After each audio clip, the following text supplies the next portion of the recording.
Some are saying that you're bipolar. What does that mean? You're on two ends of the spectrum. What's the cure? Medicine? Make me like them? Not gonna happen. Shut up. Stop. Move forward. Are you disgusted with yourself, or do you No. think, how could I have done that? I'm proud of what I've created. It was radical. You're proud of that party moment? Of course. Why Doing wouldn't all I those be? drugs? No, Why would you be? I expose people to magic. I expose them to something they're never otherwise gonna see in their boring, normal lives. And I gave that to them.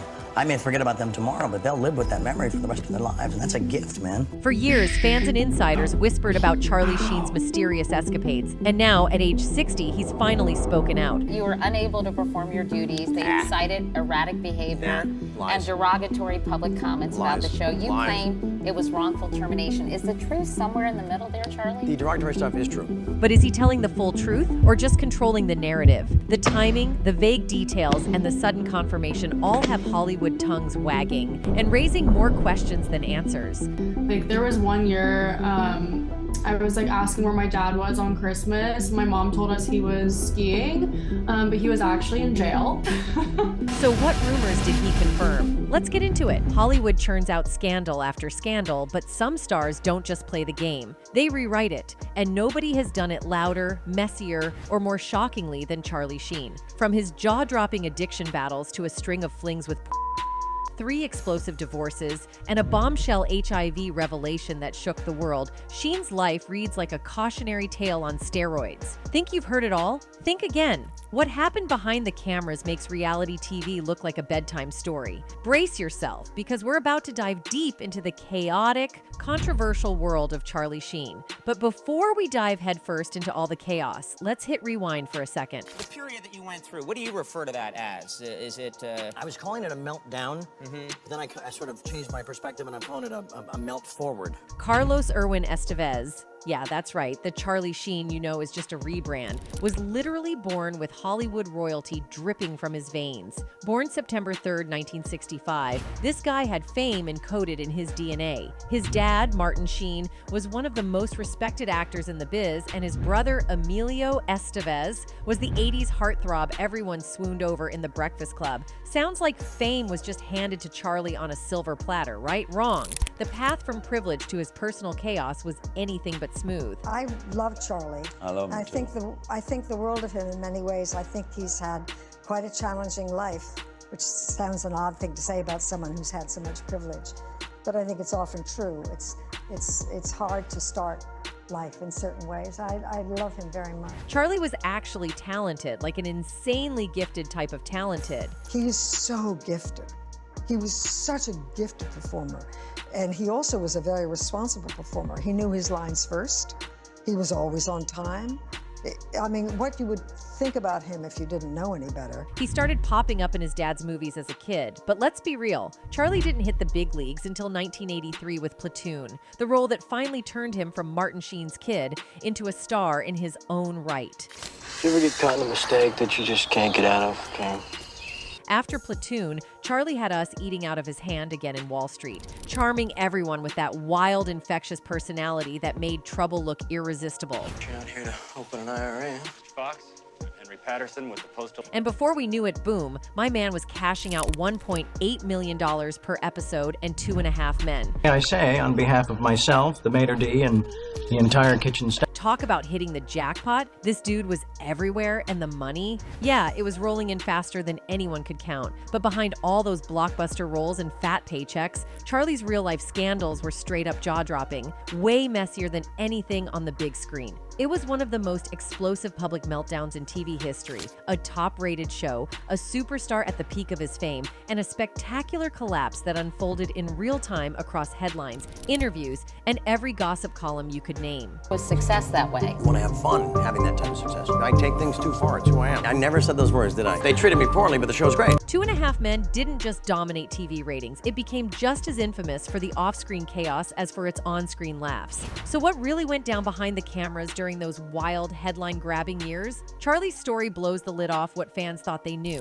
exposes shocking new details, and pulls back the curtain on a relationship most assumed was untouchable. The truth behind this Hollywood meltdown? Sharper, darker, and more explosive than anyone could have imagined. When 2.5 Men premiered in 2003, Charlie Sheen stepping in as Charlie Harper felt almost too perfect. By then, he'd made his name in iconic 80s films like Platoon, Wall Street, and Major League, often playing charismatic, flawed men. And the rebel image he'd built in real life slid seamlessly into Harper, the carefree, womanizing jingle writer living it up in a Malibu beach house. Viewers ate it up instantly. Sheen's laid-back wit and timing weren't just funny. They made Harper's outrageous behavior believable. Irresponsible yet lovable. Selfish yet surprisingly generous, Harper was basically Charlie Sheen magnified, and audiences tuned in not just for the jokes, but to see what kind of chaos he'd spark next. His on-screen chemistry with Jon Cryer and Angus T. Jones made the sitcom click. While critics noticed something rare, Sheen wasn't just acting, he was elevating a standard sitcom into something sharper, wilder, and dangerously entertaining. Emmy nominations followed, ratings skyrocketed, and 2.5 Men became a weekly must-watch. But behind the laughter and accolades, the real-life Charlie was already sowing the seeds for the explosive scandals that would soon overshadow the show itself. At the height of your career, what happened? I think I just started partying too hard. I started having way too much fun. Seriously? And it spilled over onto the set a little bit. I mean, I wasn't partying on the set. Back in the 90s, Charlie Sheen was no stranger to tabloid headlines about his personal life, but Chuck Lorre bet that any negatives would be eclipsed by Sheen's raw talent. And in the early years of 2.5 Men, that gamble paid off. Sheen brought humor, heart, and a magnetic charm to Charlie Harper, keeping the character from ever feeling flat or two-dimensional. His real-life persona bled seamlessly into the role, creating a level of authenticity audiences couldn't resist. As the show climbed to the top of the ratings, Sheen became one of TV's highest-paid actors. Rumor has it he was raking in nearly $2 million per episode at his peak. 2.5 Men didn't just resurrect Sheen's career, it cemented him as a household name for a whole new generation. Charlie, you're on this hit sitcom, you're making $2 million an episode. Wow. Hello. But here's the kicker. This meteoric rise didn't come without consequences. Behind the cameras, chaos was quietly building, laying the groundwork for one of the most public, jaw-dropping meltdowns in sitcom history. And the truth about those early off-camera days? It's messier and far more surprising than most people realize. Charlie Sheen's feud with 2.5 Men creator Chuck Lorre wasn't just workplace drama. It was an all-out Hollywood meltdown caught on camera. What started as creative differences and whispers about Charlie's off-screen chaos exploded in 2011 into one of the ugliest celebrity breakups in TV history. You can't fire me. I quit. Think you can replace me with some other guy? Go ahead. It won't be the same. You may think I'm losing, but I'm not. Anyway, you get the idea. Instead of handling things quietly, Charlie went scorched earth. He tore into Lorre during interviews, online rants, and late-night tirades, calling him every name in the book and even mocking him with bizarre coded insults. Remember Tiger Blood and Warlock Mode? Those weren't just sound bites. They became pop culture insanity, the kind of viral chaos that made people wonder if Charlie was spiraling or just leaning into the madness for attention.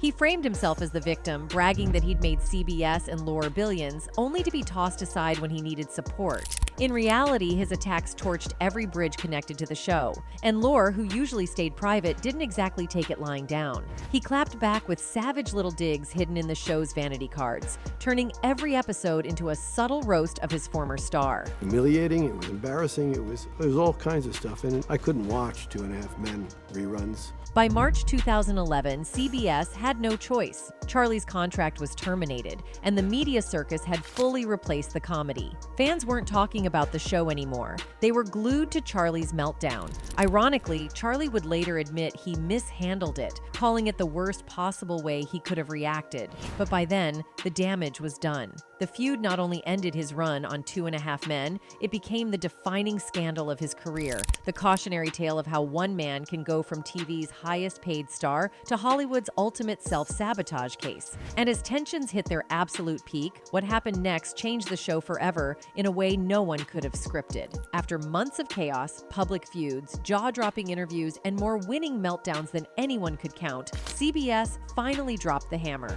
In March 2011, Charlie Sheen once once the highest paid star on television, was officially fired from 2.5 Men. The network didn't sugarcoat it either. They cited his dangerously self-destructive conduct and flat-out inability to do his job. Translation: Charlie had gone too far, even for Hollywood. So much of that Charlie Sheen meltdown that cost him his job on 2.5 Men was directed at the show's creator, Chuck Lorre. Now here's where it gets darkly hilarious. The writers didn't just quietly write Charlie Harper out of the script. They killed him off in the season 9 premiere.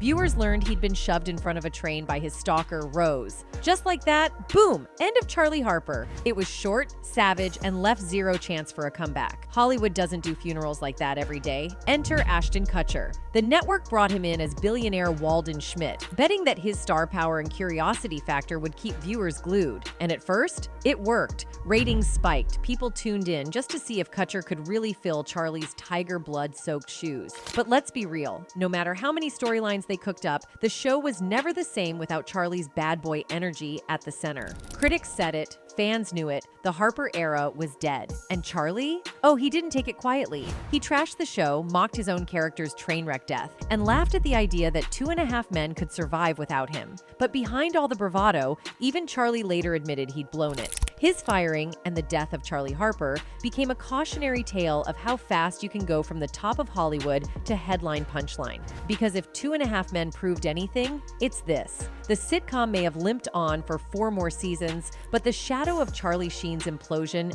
never really left. In the early years of 2.5 Men, the set seemed like a well-oiled machine. Charlie Sheen, John Cryer, Angus T. Jones, and Chuck Lorre appeared united by a shared goal: to make a sharp, funny sitcom that clicked with audiences. Cast and crew called those seasons smooth, collaborative, and surprisingly grounded. Sheen's natural charisma extended off-screen, creating a positive vibe where scripts ran on time, filming went without major hiccups, and morale was high. Grateful for the offer. He was funny and he was in the same place. Let's move on.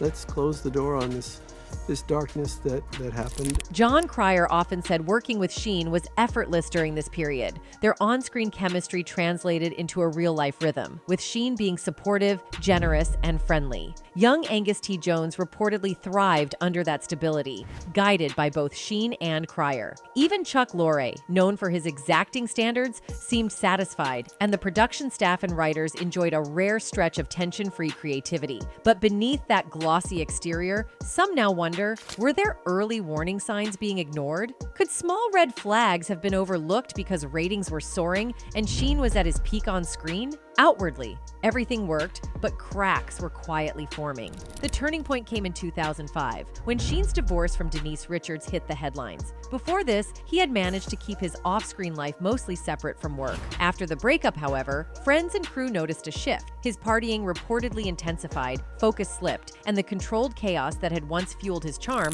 began tipping into something far less manageable. The public divorce seemed to trigger a period of emotional escape, and excess quickly became his coping mechanism, setting the stage for the explosive scandals that would soon engulf the show. That became secondary and what? In the years that followed, Charlie Sheen's lifestyle went from flashy to downright outrageous. Lavish spending on cars, homes, jewelry, and wild nights out became tabloid fodder, fueled by a salary rumored to be nearly $2 million per episode. Sheen himself admitted in interviews that the show often took a backseat to his pursuit of pleasure. He traveled, threw extravagant parties, and made sure everyone around him shared in the luxury, often at his own reckless expense. If you've ever wondered how someone can blow up their career in the most public, messy way imaginable, look no further. Enter Madame Heidi's infamous Little Black Book. For those unfamiliar, Heidi ran a high-class escort operation, basically Hollywood's go-to secret for the rich and famous. When she got arrested, her black book could have ruined plenty of A-listers. But guess whose name leaked? Yep, Charlie. Turns out, he was a regular at Heidi's operation. And when we say regular, we mean he reportedly dropped a staggering $50,000 for a single visit. And how do we know? Charlie admitted it himself in court while testifying against her. Let's just say Madame Heidi was not thrilled to have that info go public. Drama doesn't even begin to cover it. I've never spoken to Charlie since then. At the time when he did testify against me, of course I had some harsh feelings, but I was young and I didn't understand why he was doing it. But seriously, you're Charlie Sheen. What on earth are you doing dropping tens of thousands just to pay for Is it the same for prostitutes? Is it that it's Yeah, who was to deal with all the small talk and nonsense, and so you're paying for something that eliminates that. I don't know, it makes sense to me. As long as you're not lying to anybody. As long as you're not lying to people, I think whatever you do and there's no children involved, then you're okay. And we're not talking pocket change. This was $50,000. But did Charlie stop there? Oh no, that was just the tip of the iceberg. He became obsessed, openly bragging on several occasions about his flings with adult film stars. Now imagine mixing porn stars, wild parties, and Charlie Sheen all in one pot. Yep, you guessed it, pure drama. In 1997, one of his former adult entertainer flames, Brittany Ashland, filed a lawsuit against him, claiming he had physically assaulted her, so badly, she said, that she needed stitches in her lips.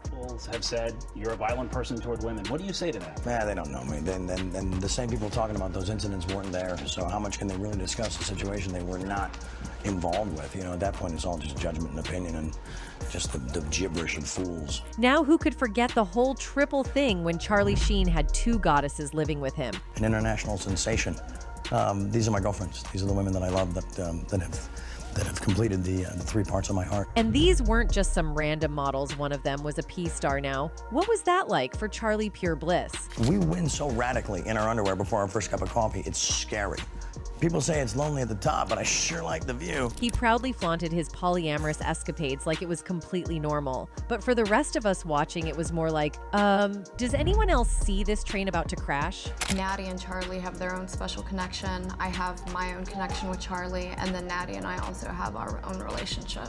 It seems crazy to everybody else, but for us, I mean, it works well. It's not about you. Then Corey Feldman names Charlie Sheen as Haim's alleged rapist, providing a detailed account that includes disturbing references to Crisco being used as lube and two trailers that Feldman claims concealed the S-Act from public view. According to Feldman, the alleged assault occurred on the set of Lucas, a coming-of-age film where Sheen's character, Cappy, played a protector of sorts for Haim's character. The film, which also featured Winona Ryder and Courtney Thorne-Smith, was released in 1986. Haim was just 13 at the time of the alleged incident. It's unclear whether the potential legal ramifications that had previously kept Feldman from speaking out have been resolved or if he simply decided to speak up despite the risks. After the initial reveal, Feldman doesn't mention Sheen's name again, and Sheen isn't interviewed or given a chance to make a statement in the film. However, when the National Enquirer first published the allegations in 2017, Sheen categorically denied them. Just hours after the premiere, Sheen publicly responded, "These sick, twisted, and outlandish allegations never occurred, period," his spokesperson told The Wrap. "I would urge everyone to consider the source and read what his mother, Judy Haim, has to say." The allegations against Sheen are supported in the documentary by Feldman's ex-wife, Susie Sprague, who appeared on The Two Coreys, and Jameson Newlander, an actor who grew close to Feldman and Haim after co-starring with them in the 1987 film The Lost Boys. Both claim that Haim had confided in them about the alleged R, suggesting that it was common knowledge in Hollywood circles but ultimately ignored. But you know, it's a big part of our lives, and then we did the sequels too, so it feels like Lost Boys is just always there, even more than... Feldman had previously identified 3 other alleged A from his youth. He called out his former manager, Marty Weiss, for inappropriate behavior, and Alfie Hoffman, the proprietor of Alfie's Soda Pop Club, a sort of Soho house for kids that was popular in the late 1980s. Feldman also accused his former assistant, John Grissom, of smearing him during an appearance on the Dr. Oz show in 2017. Grissom, who had a brief acting career, appeared in the 1988 film License to Drive and 1989's Dream a Little Dream alongside Feldman and Haim. All 3 men are mentioned again in the film, along with Dominic Braccia, a bit actor who befriended Haim and Feldman in the 80s. Neither Grissom nor Hoffman have commented on the allegations, and they weren't interviewed for My Truth. Weiss, meanwhile, has been actively defending himself on Twitter, accusing Feldman of changing his story while also revealing that he was a victim of child SACSA himself. Brascia doesn't appear in the film either, though a clip from a Dr. Oz interview is shown where Judy Haim identifies Brascia, not Sheen, as her son's rapist. In the documentary, Feldman claims that Judy Haim has been part of a deliberate effort to bury the truth about Sheen's involvement and to undermine Feldman's attempts to expose other A. In one particularly intense scene, Feldman accuses Judy Haim of failing to protect her son. "It's your responsibility, Judy Haim, and not anyone else's," Feldman shouts, his body visibly tense. "So stop putting the blame on me. The young actor persevered and continued to land roles in a number of notable films, including Secret Admirer, Murphy's Romance, and Stephen King's Silver Bullet. His breakout role, however, came with 1986's Lucas, in which he played the titular role and co-starred with Cary Green, Charlie Sheen, and Winona Ryder. In the film, the 14-year-old Lucas falls in love with an older cheerleader played by Cary Green, and that crush carried over to real life as well. Corey Haim had reportedly fallen for Green, but she turned him down. He later said that real-life heartbreak inspired his performance. It worked out well for him, as film critic Roger Ebert would write of his performance. He creates one of the most three-dimensional, complicated, interesting characters of any age in any recent movie. If he can continue to act this well, he will never become a half-forgotten child star, but will continue to grow into an important actor. He is that good. Unfortunately, it was during the filming of Lucas that Haim started drinking regularly, and even on set. Then, in 1987, Haim landed his next major role in The Lost Boys alongside his soon-to-be best friend, Corey Feldman.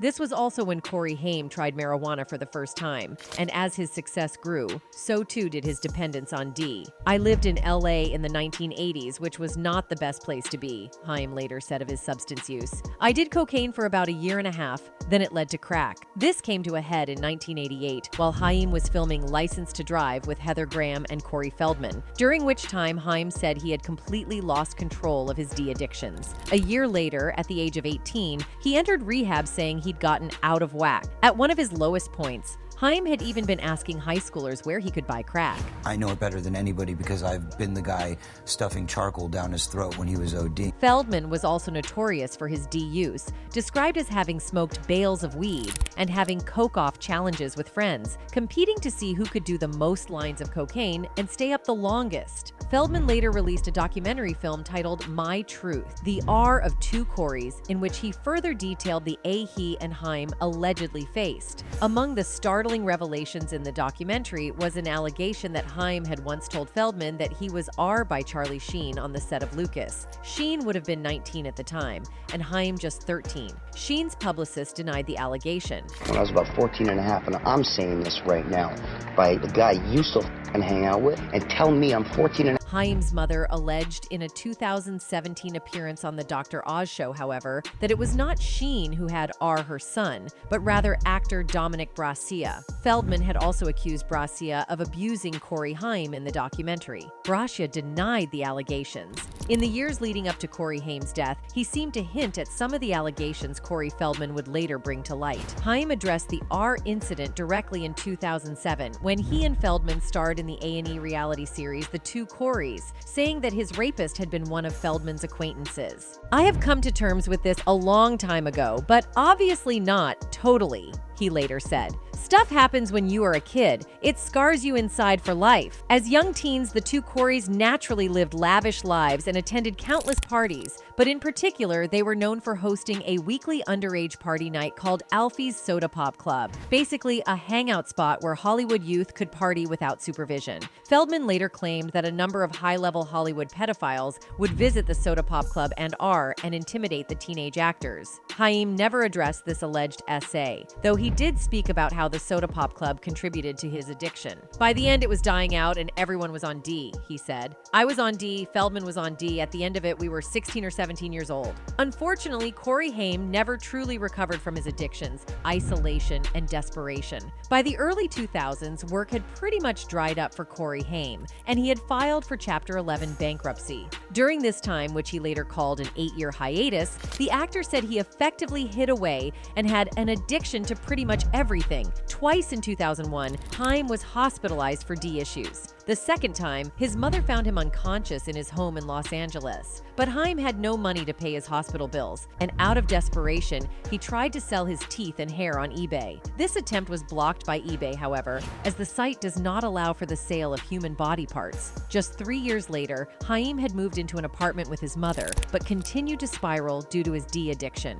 In 2007, Haim once again checked himself into rehab, but upon leaving just 2 years before Corey Haim died, he referred to to himself as a chronic relapser. On March 10th, 2010, Corey Haim was found dead in the apartment he was still sharing with his mother. CNN reported in May of that year that Corey Haim's death had been attributed to pneumonia. However, not D toxicology tests revealed no significant contributing factors from D, according to the coroner's report, despite investigators initially believing an overdose to be the cause. They need to stop saying, their theories of what they think it is or isn't, because at the end of the day, until the coroner's report comes out, until we have specific evidence, until we know exactly what the toxicology reports say, nobody knows. Rather, the autopsy found an extremely large amount of swelling in Haim's lungs, and further toxicology tests revealed that his blood did have low levels of several D, including a cough suppressant, antihistamine, ibuprofen, Prozac, olanzapine, Valium, carisoprodol, meprobamate,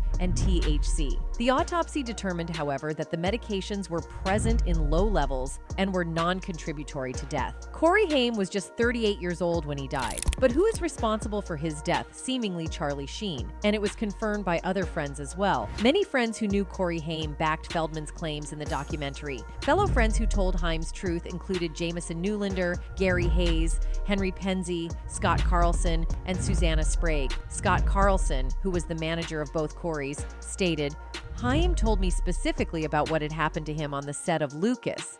He told me who had done it, who a him. I found it hard to believe. If Feldman had not told me that that's what he'd been told for years, I probably would not have believed it. But to hear the same story over and over and over again, I kind of go, really?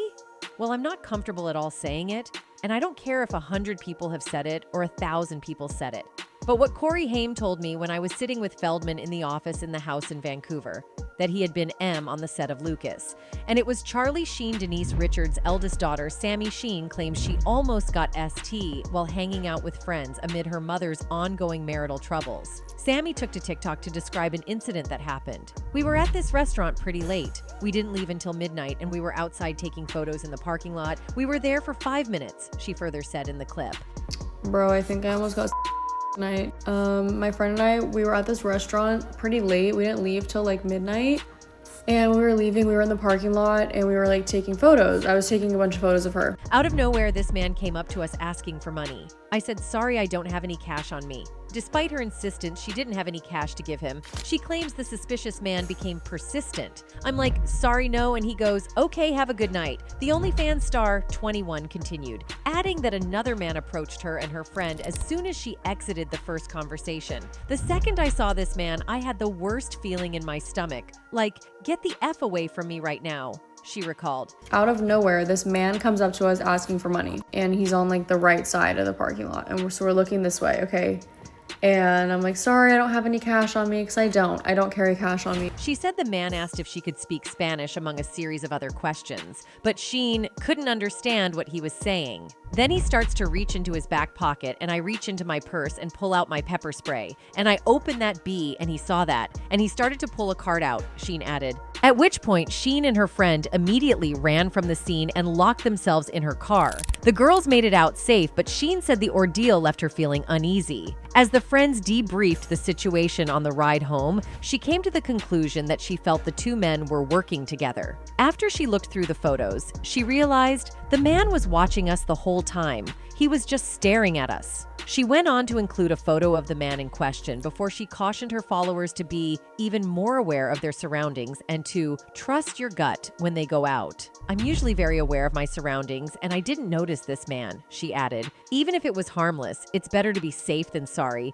even though I don't think he had good intentions at all." Sheen's scary story time arrived around the same time Richards was spotted sporting an apparent black eye, days after her recent interaction with her estranged husband, Aaron Vipers. But critics and fans alike are now asking, could this horrifying incident somehow be connected to Charlie Sheen, or is it an eerie coincidence in a family already riddled with controversy? The Sheen family might be full of great actors, but their real-life drama? Way more thrilling than any movie script. Take Martin Sheen, for example, one of Hollywood's most respected actors, spending years trying to clean up Charlie's mess.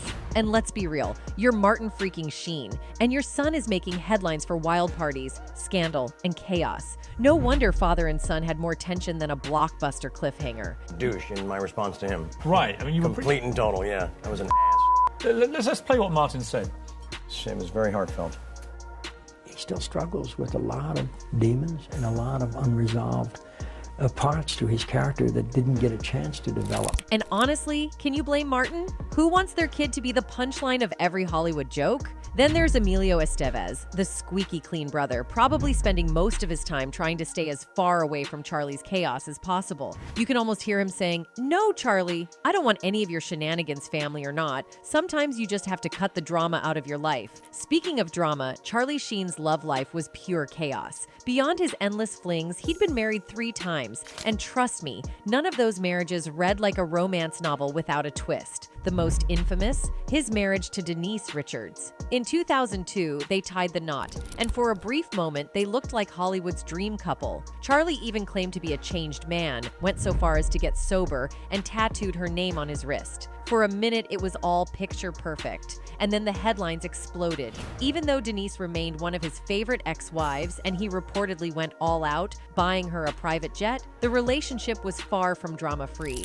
Between public fights, tabloid stories, and wild personal antics, it became one of the most scandalous celebrity marriages of the era. He's also called you his favorite ex. That's got to be a nice. Yeah, considering there's 3 of us, I'm glad that you made the top of the list. First, let's start with their messy divorce. Everything seemed kind of idyllic, but then just 3 years after they wed, Denise shocked everyone. She filed for divorce when she was 7 months pregnant. And then Charlie Sheen has gone on to do many things since then, and maybe things became more clear. Yeah. In 2006, Denise Richards filed for divorce, and the claims were shocking. She alleged that Charlie had a disturbing fascination with extremely young-looking girls in videos. And that wasn't all. Some of the content involved with young-looking men, plus accusations of abusive behavior. But the drama didn't stop there. Fast forward to 2015, and Charlie took to Twitter, unleashing a brutal rant about Denise, calling his former wife everything from your favorite wife to the worst mother for your kids. The public feud only added fuel to the fire, keeping Charlie's scandalous reputation burning brighter than ever. Then came his marriage to Brooke Muller, and wow, that was like watching a disaster unfold in real time. The whole thing went from 0 to 100 in a flash. Domestic violence charges, bitter custody battles, multiple rehab stints, you name it. At one point, Brooke even accused Charlie of trying to kill her. Yep, messy with a capital M. And just when you thought it couldn't get any wilder, enter the infamous HIV announcement, the moment that sent shockwaves through Hollywood and cemented Charlie Sheen's reputation as the king of scandal. I know there are a lot of rumors out there right now, and you would like to address them head on, so I'll give it to you. Go ahead. I have to, yeah.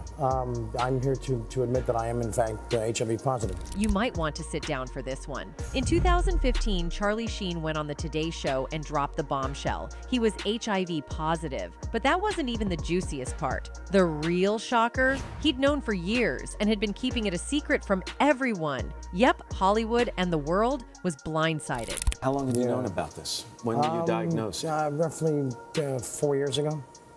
Yeah, it started with what I thought based on this series of cluster headaches and insane migraines and sweating the bed. In fact, he was reportedly so desperate to keep his dirty laundry under wraps that he allegedly paid a fortune to make sure the secret stayed hidden. A lot of people have actually demanded money to stay silent about this. That is true. Yeah, and I've paid those people. But it gets juicier. You're probably wondering about all those girlfriends. Did they know? Nope. When Charlie finally went public, lawsuits started pouring in like a tidal wave, with ex-girlfriends claiming he had knowingly put them at risk. Talk about a scandal explosion. Even perhaps unknowingly transmitted the HIV virus to someone else since your diagnosis. Impossible. He's lying. He's lying because I'm telling the truth. Remember his so-called goddesses? According to one of them, Bry, they were having unprotected S0X during their time together, and he never disclosed his HIV status. Yep, you read that right. How wild and reckless is that? I could literally be dead right now because he didn't tell me that. He says he found out when him and I were together. I was living in his house. There is no one he could have trusted more to confide this information in than to me. Now this one will straight up blow your mind. Turns out one of his girls actually knew he had HIV and still chose to have unprotected SX with him. Yeah, let that sink in for a second. With Charlie, you start to wonder, does the drama ever actually end, or is it just on a permanent loop? So there it is. After years of whispers, scandals, and cover-ups, Charlie Sheen has finally confirmed the rumors at age 60. But instead of putting the speculation to rest, his confession has only thrown gasoline on the fire. Was this a moment of honesty, or just another carefully staged Hollywood play to clean up his image? One thing's for sure. When it comes to Charlie Sheen, the truth is never as simple as it seems, and the questions just keep piling up. That's it for today. See you in the next video. Until then, goodbye.